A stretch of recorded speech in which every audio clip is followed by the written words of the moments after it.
రామాయణం అనగానే మనకి రాముడే గుర్తుకొస్తాడు. రాముడు ఇంకొంచెం కథలోకి వెళ్ళినప్పుడు ఓహో రాముడితో పాటు సీత కూడా ఉంది అని. అలాగే మహాభారతం తీసుకున్నప్పుడు కౌరవులు పాండవులు స్త్రీలు లేకుండా వీళ్ళు ఎక్కడి నుంచి వచ్చారు కదా, స్త్రీ పాత్రలు ఉన్నారు. అసలు ప్రతి పురాణంలోనూ కథ నడిచింది, కథానాయకుల్ని మనం ఎక్కువ తలుచుకుంటాం, కానీ ఆ కథ నడవటానికి కారణం, కథ కానీ ఆ చరిత్ర కానీ నడవటానికి కారణమే స్త్రీ పాత్రే. Okay madam. ఇప్పుడు మనం ఇప్పుడు కూడా చాలా క్యాజువల్గా అంటాం కదా, for every successful man behind there is a women అని.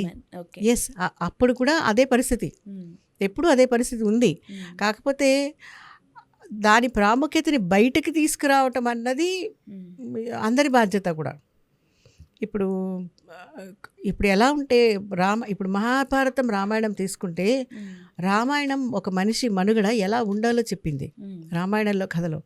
అలాగే మహాభారతంలో ఏం చేయకూడదో చెప్పింది. మహాభారతం అంటే మనుషులు ఏ పని చెయ్యకూడదు అన్నది అక్కడ ఎక్స్పోజ్ అయింది.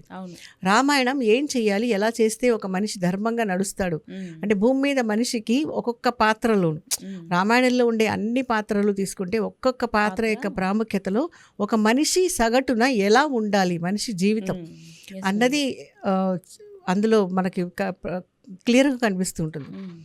సో ఆ ప్రతి పాత్ర వెనకాల ఒక స్త్రీ ప్రాముఖ్యత తప్పకుండా ఉంది.